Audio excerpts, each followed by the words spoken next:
কখনো কি ভেবেছেন রুকুতে কেন আজিম পড়েন, সিজদায় কেন আলা?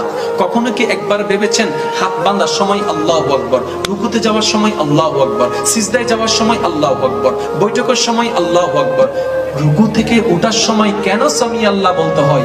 এটা কখনো ভাবার আমাদের টাইম? যার কারণে নামাজ পড়েছি বাটপারি কমে নাই। রব বলছেন as-salatu তানহা আনিল ফাহশাই ওয়াল মুনকার।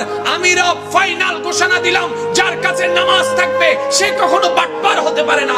বাস্তব চিত্রে দেখলাম নামাজি আছে, সুদুদি কমে নাই, নামাজি আছে, বাটপারি কমে নাই, নামাজি আছে, জায়গা দখলকারী কমে নাই। তাহলে আল্লাহর কথা তো মিথ্যা হয়ে গেল। রব বলে আমার কথা মিথ্যা নয়, তোমাদের ভিতর রেজাল্ট। তাহলে আপনি কি চান 10 জনের মতো হতে? আপনাকে তো পাল্টাতে হবে না। সেজন্য আমি অনুরোধ রাখবো, জানা যতটুকু জেনেছেন আলহামদুলিল্লাহ, এবার জিনিসগুলাকে নিয়ে একটু গবেষণা করেন।